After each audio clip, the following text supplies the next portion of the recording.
Salut, c'est Red et comme annoncé la semaine dernière, je fais pas mal de paperasse. Certains documents ont déjà été réalisés il y a quelques mois, mais il faut en créer de nouveaux, en peaufiner, etc. Aujourd'hui, je vais te parler de la première étape de la création d'un studio jeux vidéo, on va parler business plan.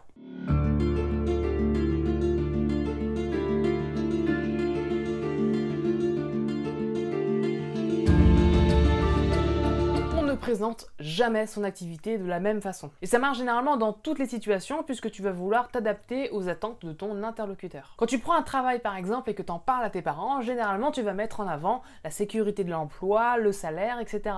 pour les rassurer sur ton avenir. Ou pour les rassurer que tu ne reviendras jamais à la maison. Ça dépend. Alors que quand t'en parles à tes amis, généralement t'as pris ce travail parce qu'il y avait de charmantes personnes là-bas, une super ambiance, etc. Quand tu crées une entreprise, c'est la même chose. Tu vas avoir des interlocuteurs qui vont s'intéresser à ce que crée l'entreprise, mais il y en a d'autres qui vont s'intéresser à combien est-ce que tu vas dépenser d'argent et combien est-ce que tu comptes en obtenir. Et d'ailleurs, ça fonctionne exactement la même chose pour cette chaîne. Il y a des choses dont je ne parle pas simplement parce que c'est pas intéressant dans le cadre des vidéos. Si je devais te détailler absolument toutes les factures que l'on paye pour Red Studio, je pense que tu t'en fous. Alors qu'une personne qui travaille en comptabilité, ça va l'intéresser. Tout ça pour en venir au business plan, c'est le document qui va décrire ton activité. Imagine tu as de l'argent de côté et tu veux le prêter à une entreprise. À ce moment-là, tu vas t'intéresser à ce que crée l'entreprise, quelle est sa stratégie, etc. Et ça, c'est le but du business plan. La problématique particulière d'un business plan, c'est que tu dois fournir suffisamment d'informations pour les différentes catégories de personnes qui vont lire ton document. Globalement, pour le business plan, tu vas parler à 3-4 catégories de personnes. Il y a des personnes qui vont être intéressées par ce que crée l'entreprise. Ça va leur ajouter l'innovation, la création d'emplois, etc. Dans ce groupe de personnes, tu vas par exemple retrouver les membres de jury pour te donner éventuellement des subventions. Ensuite, un banquier, il s'intéresse à la thune. Alors son but n'est pas que tu fasses des millions ou des milliards de chiffres d'affaires avec ton entreprise.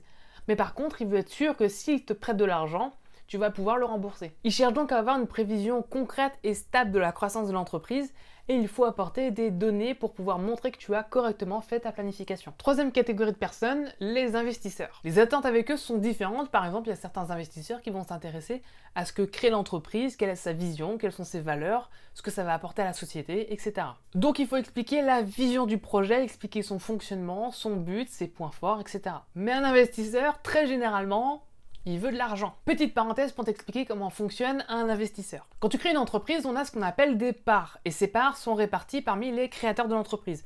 Par exemple, Sophie a 70% de l'entreprise et Nicolas en a 30%. Et ces parts, tu peux les vendre. Un investisseur va par exemple vouloir 20% de l'entreprise et en échange, il va fournir 100 000 ou 200 000 euros. Ces parts d'entreprise sont notamment importantes pour les dividendes. Une fois par an, et si l'entreprise fait des bénéfices, elle peut décider d'en redistribuer une partie. Par exemple, si tu décides de redistribuer 10 000 euros, à ce moment-là, 20% ira à l'investisseur. Et il a également la possibilité de revendre ses parts, si possible avec une plus-value. C'est comme ça qu'il va se rémunérer. Donc l'investisseur, il veut que tu fasses des bénéfices, et si possible le plus gros et le plus rapidement possible. C'est mieux pour pouvoir rentabiliser l'argent qu'il a mis dans l'entreprise. Et sur ce point-là, il y a des divergences de stratégie. Certaines entreprises sont complètement OK avec ce mode de fonctionnement. C'est par exemple le modèle des startups. Une startup où on va essayer de créer un produit le plus rapidement possible, faire le maximum d'argent et avoir une énorme croissance, au risque de se brûler les ailes. D'autres entreprises ont une vision plus long terme et dans ce cas-là, le modèle des investisseurs est beaucoup moins adapté. Et ce choix de stratégie va se retrouver dans le business plan. Est-ce que tu vas préférer mettre en avant une certaine stabilité et une croissance ou au contraire montrer que tu vas avoir un maximum de bénéfices le plus rapidement possible? Pour te donner une idée, à Red Studio, on a une vision long terme, donc on cherche une certaine stabilité. Et dans le monde du jeu vidéo, il y a une autre catégorie de personnes qui vont être intéressées par ce document-là, c'est un éditeur. Ils vont s'intéresser au projet, mais aussi à l'équipe et à sa conception, pour savoir si le jeu a du potentiel et s'il ira jusqu'au bout. Donc pour résumer, dans le business plan, il faut 6 points. Le premier point, c'est d'écrire qui nous sommes. Donc l'équipe, la forme juridique, etc. Ça va donner de la crédibilité à ton projet. Le deuxième point, c'est d'écrire ce que crée l'entreprise. Donc dans notre cas, on fait des jeux vidéo. Le but, c'est de montrer ce qu'apporte ta création, quelles sont ses différences avec les concurrents, quels sont ses avantages, etc. Troisième point, d'écrire l'étude de marché. Alors ça, c'est un sujet qui est beaucoup trop complexe pour en parler dans une seule vidéo, donc je t'en ferai une à l'avenir. Grossièrement, le but va être de montrer dans quel environnement va évoluer ton entreprise.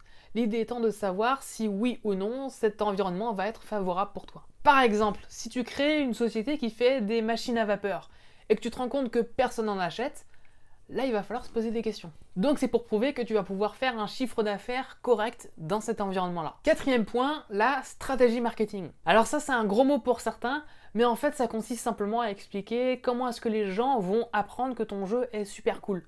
Parce que ça se fait pas comme ça. On répond aussi à la question comment est-ce que l'on va s'adapter au public que l'on vise. On s'y prend pas de la même façon quand tu vises les plus de 60 ans ou les trentenaires. Cinquième point, mais c'est l'avant-dernier, le plan financier. Alors ça aussi c'est un sujet qui est particulièrement complexe et dense, donc je pense que je te ferai une vidéo spécifique à ce sujet, si ça t'intéresse. Pour faire simple, ça va consister à définir quelles vont être tes dépenses. Donc dans les salaires, le matériel, le marketing, les taxes, etc. Et de mettre aussi en avant quel est l'argent que tu vas espérer avoir en retour pour pouvoir financer tout ça. Ce point-là, il est important pour montrer que tu as une vision et que tu as conscience de l'argent qui va rentrer et sortir. Par exemple, ça va être intéressant pour décrire tes dépenses, notamment en cas de subvention. Donc cette partie-là va intéresser à peu près tout le monde, donc les subventions, les banques et les investisseurs. Et tu peux finir avec une vision sur l'avenir. Globalement, le message va être, si on réussit à réaliser ce projet-là, voilà ce qui nous attend. Donc plus d'emplois, plus d'innovation par exemple, ce genre de choses. Cette partie-là va intéresser aussi énormément de personnes, particulièrement pour les subventions. Donc c'est un document qui est particulièrement dense, mais qui a une importance capitale parce que tu vas devoir interagir avec d'autres professionnels. Et ce document-là va te permettre de présenter ton activité. J'espère que cette vidéo t'a intéressé. Alors on sort un peu du sujet des jeux vidéo, mais je trouvais ça intéressant de te parler de ce qu'il y a autour, parce qu'au final, la création d'un jeu vidéo, c'est pas uniquement faire du code et faire des graphismes. Surtout que c'est quelque chose qui va nécessairement impacter la conception de ton jeu vidéo. Il va y avoir beaucoup d'acteurs en jeu, sans vouloir faire de jeu de mots. Du coup, j'aimerais aussi faire des vidéos sur le prévisionnel financier et l'étude de marché. Mais j'ai peur que ça fasse beaucoup trop de vidéos d'un coup par rapport à la création d'un studio de jeux vidéo. Donc je me suis dit que ça pourrait être intéressant d'étaler ça dans le temps. Rien que sur cette vidéo, il y a énormément de contenu. Donc j'aimerais avoir ton retour là-dessus. Est-ce que tu as trouvé cette vidéo digeste et intéressante pour savoir si je peux reprendre ce même format? J'ai fait un test sur cette vidéo, voyons un peu ce que ça donne. Comme d'habitude, tu es libre de nous rejoindre sur Instagram, Twitter, Facebook et Discord. Merci énormément aux tipeurs. Si tu veux contribuer à la chaîne, le lien est dans la description. Et on se voit comme d'habitude samedi 18 h. À la semaine prochaine. La bise!